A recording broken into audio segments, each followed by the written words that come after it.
What is up, YouTube? Before I get into the video, let me remind you, if you like my content, hit that like and subscribe button. And also, if you want to know when the videos are hitting the internet, please hit the bell icon. And finally, if you feel the need to support me, hit me up on my Patreon at patreon.com/uncommonramen, capital U, capital R. I do all this in my free time, so any amount of support can help me bring more of this content to you more often.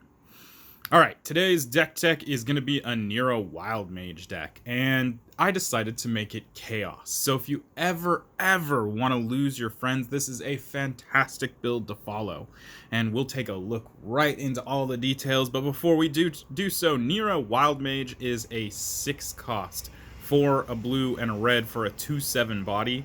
Whenever you cast a spell, you may put it on the bottom of its owner's library. If you do, reveal cards from the top of your library until you reveal a non-land card. You may cast that card without paying its mana cost, then put the rest on the bottom of your library in a random order. This ability triggers only once each turn. So each turn, you can basically turn something that you cast into something else, which is a really interesting idea. But it's even more volatile when you throw in the whole chaos thing in here, because you could go from having a chaos warp to having, I don't know, a possibility storm. Who knows? So let's take a look at the deck. Let's take a look at the creatures first. The creatures definitely follow inside that whole chaos idea, with a couple of them just being staples for Spellslinger type decks. So we have Archmage Emeritus, who, whenever you cast or copy a spell, you get to draw, or sorry, instant or sorcery spell, my bad, you get to draw a card. And that's going to happen quite a bit in here, so this is a good way to draw some cards. We've got Aurora Phoenix in here. Aurora Phoenix, whenever you cast a spell with Cascade, you get to return Aurora Phoenix from your graveyard to your hand. It also has Cascade, and it is flying with 5/3 body. The cool thing about this is that if you cast it and then you choose to use Neera's ability, the Cascade effect happens anyway. So you'll end up cascading, then putting this on bottom, and then using Neera's ability, which is kind of interesting, just in case you don't want the Aurora Phoenix or whatever cards have Cascade in here. We got Delina Wild Mage, or Delina Wild Mage, however you want to pronounce that. Delina Wild Mage, on attack, rolls a d20 and then creates a bunch of tapped attacking tokens. In some cases, from a 1 through 14, it's going to be a copy of... let's see, create attacking token that's a copy of that creature. Oh yeah, target creature when you attack. On a 15 through 20, you get to do the same thing, except you get to roll again. So if you get lucky between the 15 and 20, you can just keep creating those copies, which can be really interesting and also very chaotic. We got Atali, Primal Storm. And I'll pull that guy off camera so we can actually read what it does. Okay. Basically, whenever Atali Primal Storm attacks, exile the top card of each player's library. You may cast any number of those spells from among those cards without paying their mana cost. So you get some free spells off the top of their library. It's a great way to keep it from them. Also, if it hits lands, then they just don't get that land. So if they're in a land screwed position, it's a great way of making them stay land screwed. Next up, we have Ethereum Horn Sorcerer. This guy just has Cascade, but for 1, a red and a blue, you can bounce it back to your hand, so you just keep doing it. Again, if it has Cascade and you want to use Neera's ability, you'll still get the Cascade trigger, and then you'll also get the Neera trigger, which I think is really cool. You may not want to do it with the Ethereum Horn, because Ethereum Horn has its own ability to bounce itself back, so you can continuously Cascade, which might seem very...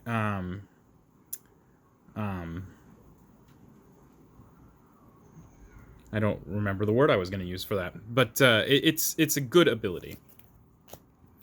Next up, we have Goblin Electromancer. This is in here for obvious reasons.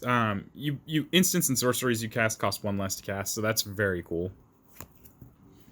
Next up, we got Jory N, Ruin Diver for 1, a blue, and a red, a 2/3 body. Whenever you cast your second spell each turn, draw a card. Neera Wild Mage is going to allow that just with her ability. So if you cast your first spell and then you put it on bottom with Neera's ability, the next card that comes out is considered your second spell cast, because it does say on the card you may cast that spell without paying its mana cost. So Jory N will see that and allow you to draw a card. It's a pretty cool combination of abilities here. It's not the only way to draw second cards either, so this is actually really good in this deck. Next up, we got Maelstrom Colossus, another one of those where it just has Cascade. It's a 7/7 body for 8, and again, Neera can just bottom that and you get both abilities. We got Nascent Metamorph. For 1 and a blue, a 1/1 body. When Nascent Metamorph attacks or blocks, target opponent reveals cards from the top of their library. Until they reveal a creature card, Nascent Metamorph becomes a copy of that card until end of turn. Then that player puts all the cards revealed this way on the bottom of their library in a random order. So, some cool things about this is that you have a potential of hitting something really big in their library and then just immediately putting it on bottom of their library. So it's less of a threat at that point. Another cool thing about this is that it basically will also put anything else in between wherever that creature might be on the bottom of their library too. And if there's any enchantments, artifacts, instant sorceries that are a big problem for you, they become less of a problem because now they're on the bottom of the opponent's library. The downside is that this just sees whatever the first creature is. So if the first creature is kind of not so great, then you may just lose your Nascent Metamorph, but it's worth the risk. It's chaos, come on. Then we got Niv Mizzet Perun. This is a 5/5 flyer that can't be countered. Whenever you draw a card, he deals 1 damage to any target, and whenever a player casts an instant or sorcery spell, you get to draw a card. And it says whenever a player. It doesn't say whenever an opponent, so it counts you as well. So whenever an instant or sorcery card is being cast, you get to draw a card. Then we got Perplexing Chimera. It's probably the first time you'll ever see anybody run this in a deck. Whenever an opponent casts a spell, you may exchange control of Perplexing Chimera and that spell. If you do, you may choose new targets for the spell. This is just a great way to disincentivize your opponents from casting really good spells because they'll be afraid that you'll end up with the control of the spell. This is just a 3/3 body, so this is about as effective as your ape tokens or your elephant tokens or your beast tokens from things like Generous Gift, Beast Within, and Pongify. So, you know, this with the added on ability here that you can stop any opponent from casting a spell at their intended target by passing around the Chimera. This creates a lot of chaos on the field. Yes, it's possible that they could do it to you as well, but since everything in this deck is chaos oriented, they may just not do it. They may just spend the entire time passing it between each other, stopping each other from casting, I don't know, Path to Exile, Swords to Plowshares, you name it. Next up, we have Stormkiln Artist. For obvious reasons, it's got the Magecraft. Whenever you cast or copy an instant or sorcerer spell, you get to create a treasure token, and it gets +1/+0 for each artifact you control. This is going to see a lot of value throughout the course of the game. Then we got ourselves a Reality Chip. For 1 and a blue, it's a 0/4 body. You may look at the top card of your library at any time. As long as Reality Chip is attached to a creature, you may play lands and cast spells from the top of your library. Super cool.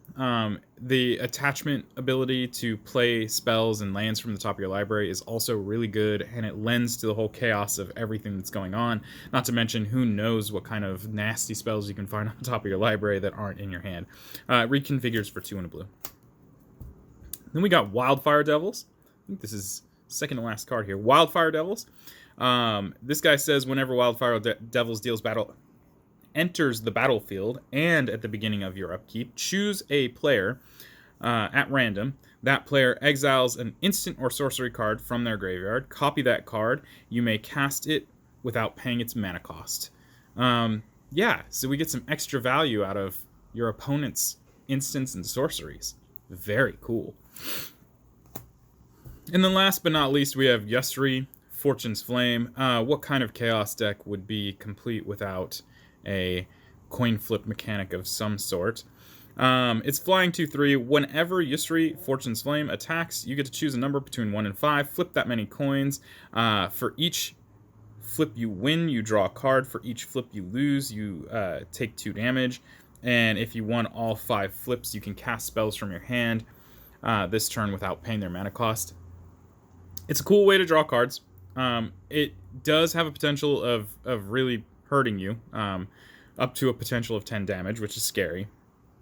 But if you manage to hit all wins on your coins, you get to cast cards from your hand for free, which can be really devastating to your opponents. The likelihood is pretty slim, but hey, you never know. It's chaos after all. All right, next we're going to look at the instants. We start with a pretty standard staple here. We got Brainstorm. Draw 3 cards, put 2 on top. 2 cards from your hand on top of your library in any order. Then we got ourselves a Chaos Warp. Owner of target permanent shuffles it into their library, then reveals the top card of their library. If it's a permanent card, they put it onto the battlefield. Then we got Chef's Kiss. So this is 1 and 2 red. Gain control of target spell that targets only a single permanent or player.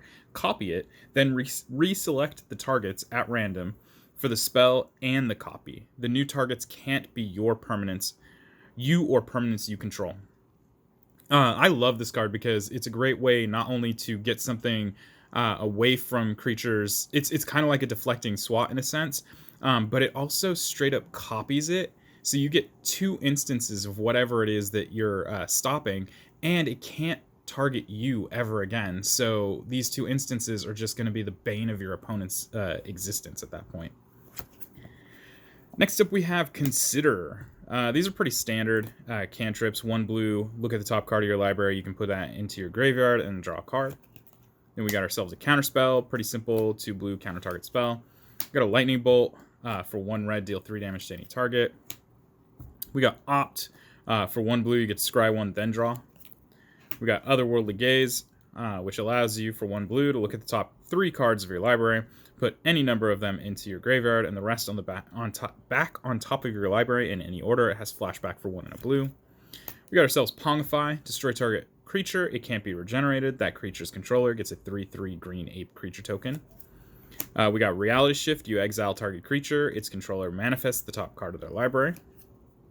We got Tybalt's Trickery. Counter target spell. Choose 1, 2, or 3 at random. Its controller mills that many cards, then exiles cards from the top of their library until they exile a non-land card with a different name than the spell that was countered. They may cast that card without paying its mana cost, and they put the rest of the exile cards on the bottom of their library in a random order. It's a red counterspell, so they're very few and far between. And red counterspells aren't always super effective. I mean, if you look at things like Pyroblast and Red Elemental Blast, they can only target blue spells or permanents. Then we have things like Molten Influence, which specifically, if I remember correctly, your opponents can pay some amount of life to just avoid the effect of Molten Influence. And then I think there's one called Mage's Contest. I could be wrong about that. That specifically has you bidding life, and the person who bids the highest life total basically wins the Mage's Contest, and whoever that was, if it was the person who had Mage's Contest, then the spell gets countered. If it was the person who didn't have Mage's Contest, then their spell doesn't get countered. So out of all of those, I would always just pick Tybalt's Trickery, because even though they still get something out of all this, you still counter something potentially bad. And 9 times out of 10, when you cast this, yes, they're still getting something out of the whole transaction, but it's not ever usually as bad as what you just countered. That being said, there's still that possibility, and that's the beauty of Chaos. Next up, we have Wild Magic Surge. For 2 red, you can destroy target permanent an opponent controls. Its controller reveals cards from the top of their library until they reveal a permanent card that shares a card type with the permanent that was destroyed. They put that card onto the battlefield and the rest on the bottom of their library in a random order. It's kind of like Chaos Warp, except it has one upside in that it destroys the permanent the opponent controls as opposed to shuffling it back in. And the downside being that they replace it for sure, guaranteed, and generally, and in this case, with whatever permanent shares the permanent type with it. So if you destroy an enchantment, you could possibly run into another horrible enchantment, is what I'm saying. Lastly, we've got Will's Reversal.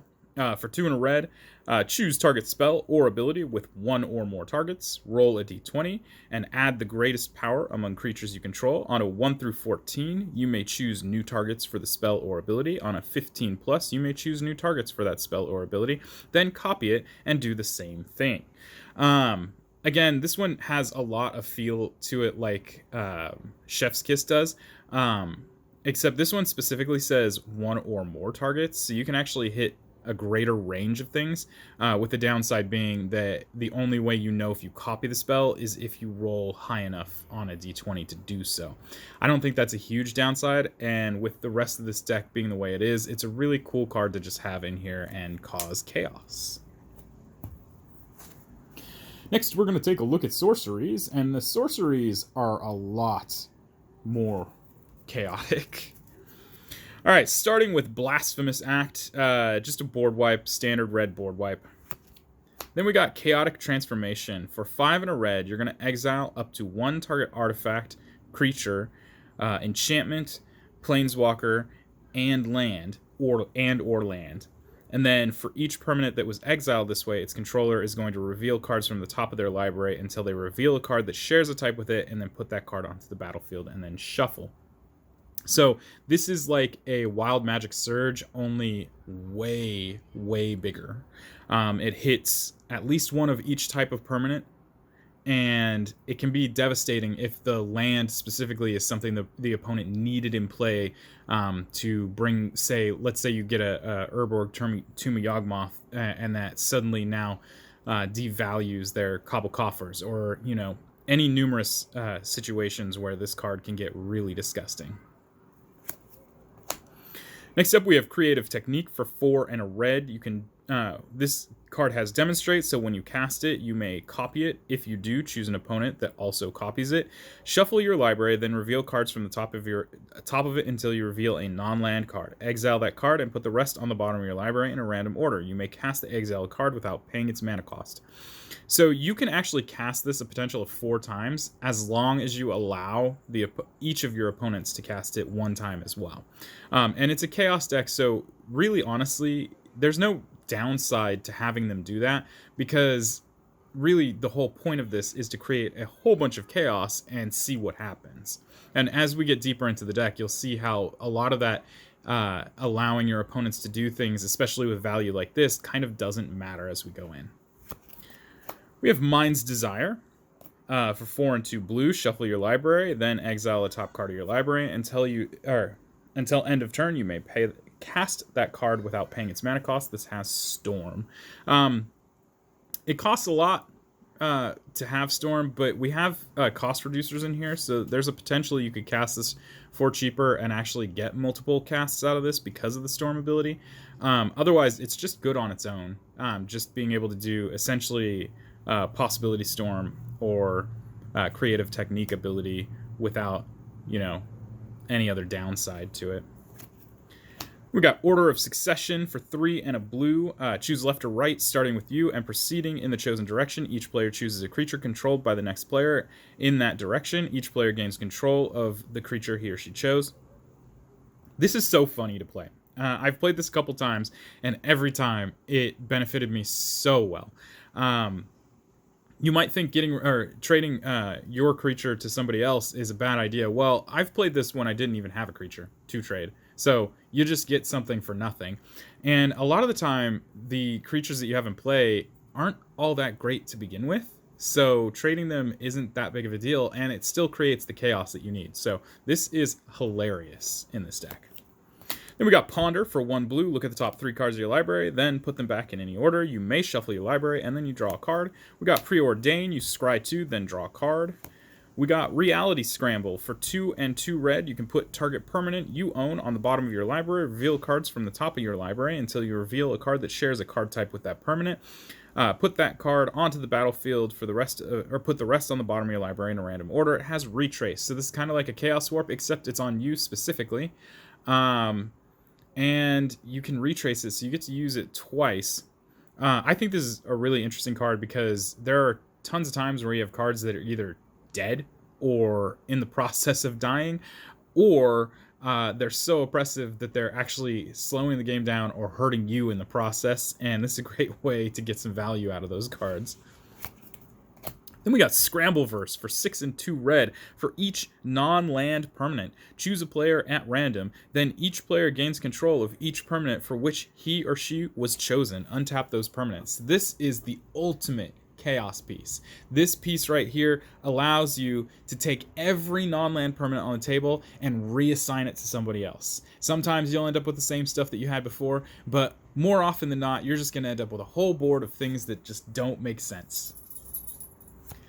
Next up, we have Thieves' Auction for 4 and 3 red. Set aside all permanents. This includes lands. You choose one of those cards and put that card tapped under your control. Then your opponent chooses one of those cards and puts it in front of them, tapped and under their control, and you're going to repeat this process until all cards that were set aside have been chosen. This is a little bit worse than Scrambleverse, because Scrambleverse is all random. In this case, your opponents are choosing what they get to put back in front of them. It's really important that you make sure you pick lands out as quickly as possible too, because if your opponents end up snagging lands before you, you might actually get land screwed midway through the game. But this is a great way, again, to just shake up the board and make things completely chaotic. Next up, we have Throes of Chaos. This is another card that just has Cascade, but in this case also Retrace for 3 and a red. Then we have Warp World for 5 and 3 red. Each player shuffles all permanents he or she owns into his or her library, then reveals that many cards from the top of his or her library. Each player puts all artifacts, creatures, and land cards they revealed this way onto the battlefield, then does the same for enchantment cards, and then puts all cards revealed this way that weren't put onto the battlefield onto the bottom of his or her library. This is a chaos board wipe, if you will. I have actually only ever seen this work one time, because in the case of Scrambleverse, Thieves' Auction, and Warp World, 9 times out of 10, the players do not want to go through the process of doing that, so they will collectively find a way to counter it. So I've only ever seen Warp World actually resolve one time, and it was devastating how it worked. It definitely land screwed several people, and the game dragged. Next, we have Wheel of Misfortune. This is a wheel if you want it to be a wheel, basically. The person who pays the least does not wheel. Everyone else will wheel. The person who pays the most will take damage. That's basically all it does. All right, we got Whims of the Fates, 5 and a red, starting with you. Each player separates all permanents he or she controls into 3 piles. Then each player chooses one of his or her piles at random and sacrifices those permanents. It's not a board wipe, but it's funny. All right, next up is artifacts. So the artifacts are going to include rocks, but there are quite a few artifacts in here that really do speak to the chaos idea here. Starting with Arcane Signet, we are just tapping for color identity. Next up, we have Chaos Wand. So this is 3. You can pay 4 and tap it to target an opponent and have them exile the top card of their library until they exile an instant or sorcery card. You may cast the card without paying its mana cost, then put the exiled cards that weren't cast this way on the bottom of the opponent's library in any order. So we're just gonna basically use the opponent's instants and sorceries against them, which I've never seen this end up being a bad thing. This is almost always so funny and so good. Next up, we have Fire Diamond. Enters tapped, taps for red. We got Is It Signet, taps for Is It colors. We have Knowledge Pool. Once this comes into play, the game comes to a very grinding halt. There are ways around this, and I'll explain. But anyway, when this comes into play, each player exiles the top 3 cards of his or her library. When a player casts a spell from his or her hand, that player exiles it. If that player does, he or she may cast another non-land card exiled with Knowledge Pool without paying its mana cost. This is super cool.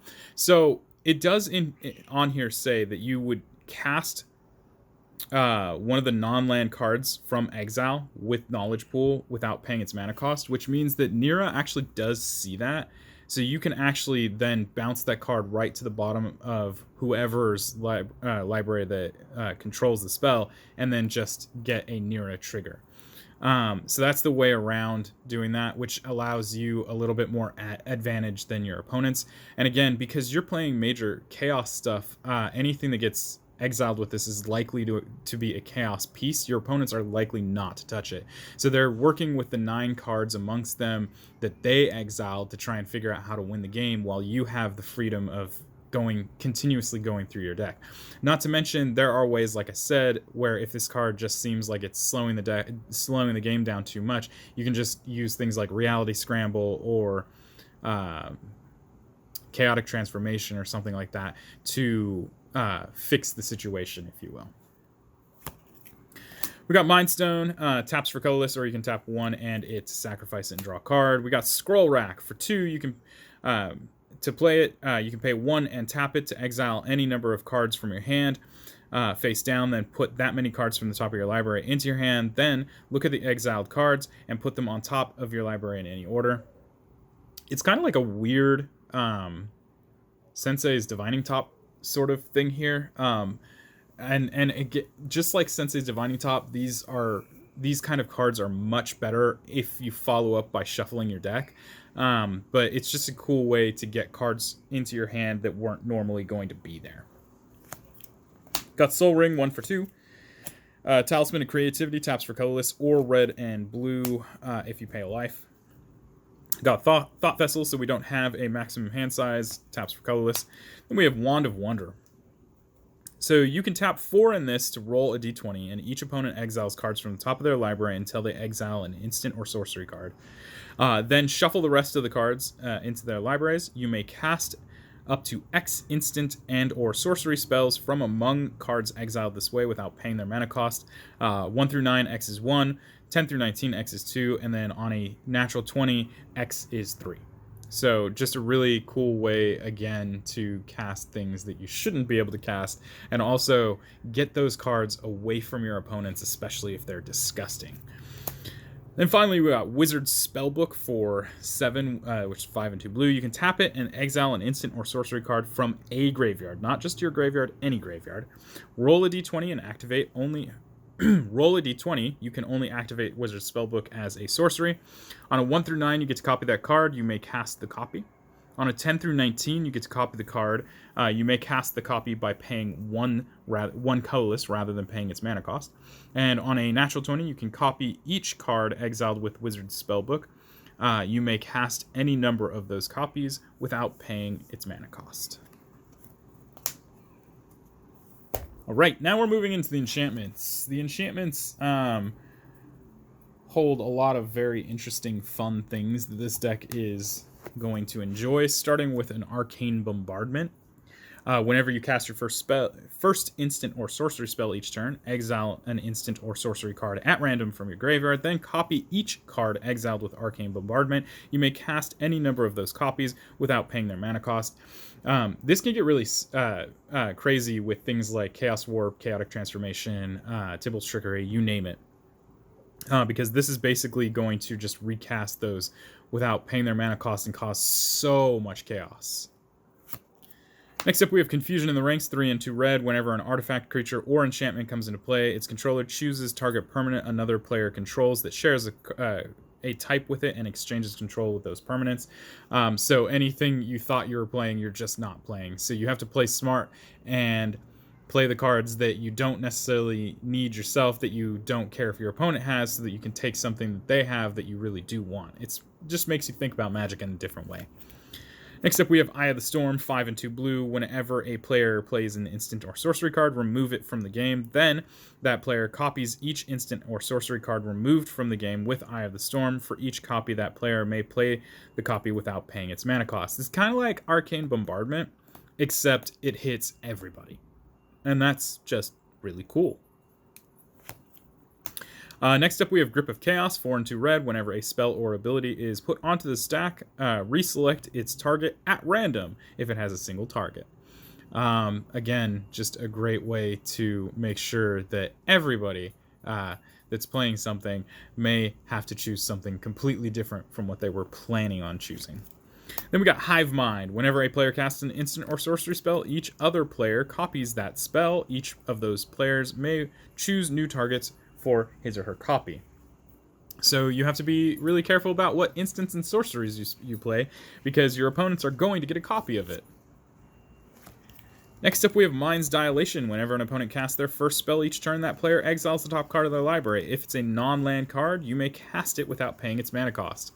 There's actually no downside to this, aside from the fact that it costs 7. Basically, it penalizes them for playing their first spell, and then you have the possibility of getting something out of their deck that could be potentially really good. Also potentially really bad, but who knows. We got Possibility Storm, 3 and 2 red. Whenever a player casts a spell from his or her hand, that player exiles it, then exiles cards from the top of his or her library until he or she exiles a card that shares a type with it. That player may cast the card without paying its mana cost. Then he or she puts all cards exiled with Possibility Storm on the bottom of his or her library in a random order.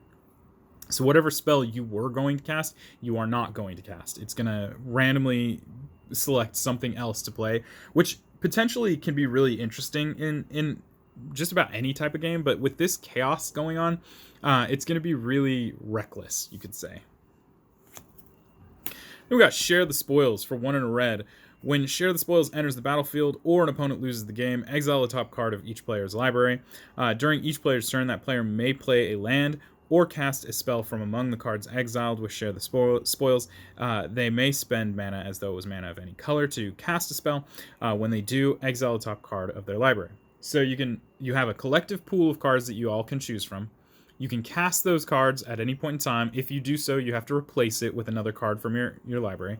Whenever a player loses the game, you get to put another copy or another card into that pool, so the pool will get bigger as people lose the game. It's just a really cool way to throw a whole bunch of new answers that maybe you didn't have access to into the pool. And because it's chaos, of course, your opponents get a choice at those as well.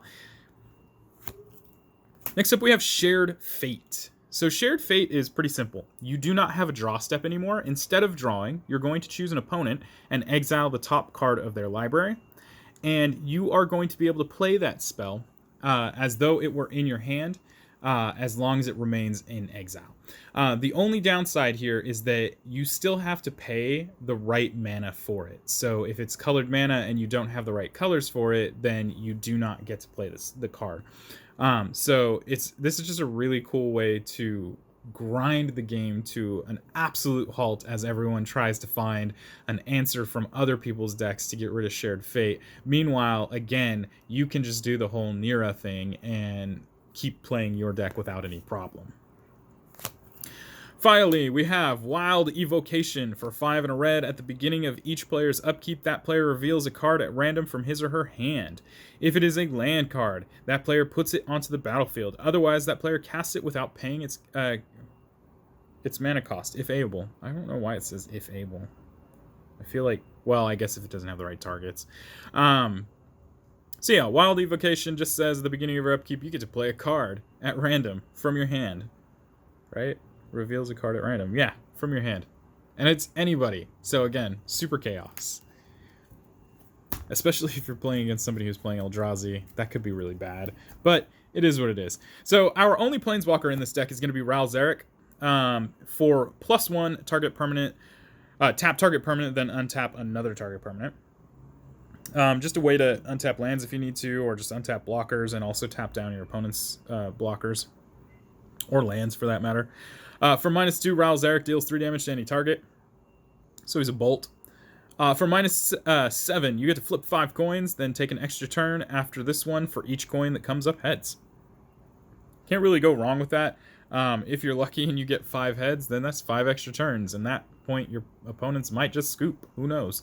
But even in worst case scenario and you only flip 1 head, you still get an extra turn from that. So the likelihood of you getting an extra turn on you after using that ability is pretty high. All right, next we're going to take a look at non-basic lands, the last interesting piece of the deck. All right, starting with Cascade Bluffs. It's a filter land for red-blue. We got Command Tower, taps for color identity. We got Frostboil Snarl, check land for red-blue. We got Is It Boilerworks, bounce land for red-blue. Got Reliquary Tower, so we can get rid of our hand size. We got Riverglide Pathway, the MDFC for red-blue. We got Scalding Tarn, fetch land for red-blue. got Shivan Reef, Painland for red-blue. Got Steam Vents, Shockland for red-blue. We've got Sulphur Falls, another checkland for red-blue. We've got Temple of Epiphany, the Scryland for red-blue. And then we got Training Center, the Crowdland for red-blue.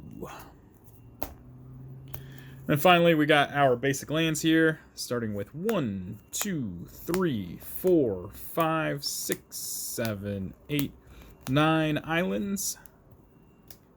And 1, 2, 3, 4, 5, 6, 7, 8, 9, 10, 11, 12, 13 mountains. And that is my Neera Wild Mage Chaos deck. And it is definitely one of those decks where you're going to lose your friends if you play this deck. Or they're just not going to want to play it ever. I think I've played this a total of 4 times. And every time, either I get focused down because nobody wants to play with cards like these, which makes sense, or it grinds the game to such a slow crawl that some people just outright scoop. And I mean, that's not what I was hoping for with this deck, but it is kind of what happens here. It is definitely chaotic. Any numerous amount of things that you could play in this deck can make things just wildly out of hand. There is a card that I am trying to find a cut for so that I can put in here. I do have a Dream Halls. This is another enchantment. Instead of paying the casting cost for a spell of any color, its caster may choose and discard a card that shares at least one color with that spell. If X is in its casting cost, X is 0. So you could choose to discard, as long as it's in play, you can choose to discard a blue card to play a blue card. And I think that's really interesting. Again, it creates an element of chaos in this deck that is kind of absolutely crazy. But the way this deck tends to operate is if your opponent has a strategy, they no longer have that strategy. They have to use whatever resources you're giving them via the chaos that you're creating to find a way to delete you from the game so that they can then go back to their normal gameplay. And I think that's what I noticed when I was first building this, or first playing this, was that essentially what ends up happening is when people come to the game, they come with a strategy, and then you kind of put a big wrench in that strategy, so it forces them to find a way not to work around that wrench in the strategy, but just to outright delete you from the game so that they don't have to, I guess, challenge themselves to find a different way to win the game. So, yeah. It's a cool deck. It definitely works the way I built it to work. But nobody plays it the way I was expecting them to play it. And that's it, guys. If you have any questions or comments, leave those down below, but keep it positive. I will remove negative comments. And until next time, guys, peace.